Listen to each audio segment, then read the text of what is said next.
நம்ம துடிலூரில் வந்து ஃபன்கில்னு ஒரு ரெஸ்டாரண்ட் இருக்குது.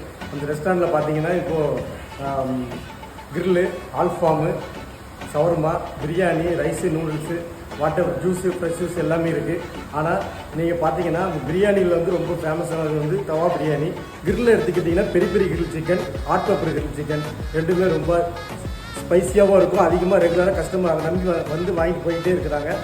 அதேமாரி பார்த்திங்கன்னா சிக்கன் ஸ்டார்டர்ஸில் பார்த்திங்கன்னா ஹனி சிக்கன், ஹனி லாலிபாப் இது எல்லாமே நல்ல சூட்டபுளாக இருக்கும் உங்களுக்கு. அதுமாரி ரைஸ், நூடுல்ஸ் எல்லாமே எப்போவுமே நல்லா சூப்பராக இருக்குன்னு எல்லாருமே சொல்லிட்டு போவாங்க. அந்த மாதிரி நாங்கள் எப்பவுமே அந்த மாதிரி ஒரே மாதிரி தரோம். டேஸ்ட் எல்லாமே ஒரே மாதிரி அப்படி கியூப் பண்ணி கொண்டு போயிருக்கோம். எதையுமே நாங்கள் வந்து ஸ்டாக் வைக்கிறது இல்லை. எதையுமே முடிஞ்சது 10 o'clock முடிஞ்சாலும் முடிஞ்சது தான். எதையுமே ரிட்டர்னு வாங்கி அந்த ஸ்டாக் உள்ளே நான் கொண்டு வர போகிறது கிடையாது. அதனால் நீங்கள் எப்பவும் நம்பிக்கையோடு வரலாம். நல்லா இந்த ஃபன்கிற நேமுக்காக எப்பவும் ஒரு பிராண்ட் இதை எப்பவும் நீங்கள் வந்து சாப்பிட்டு போகலாம். நீங்கள் வந்து ஃபேவரட் லொக்கேஷன் வந்தீங்கன்னா உங்களுக்கு ஜூஸு, மொஜிட்டோ ஏதாவது ஒரு ஃப்ரெஷ் கான்வீனியன்ட்டாக பண்ணி கொடுத்துடலாம். ஓகேண்ணா.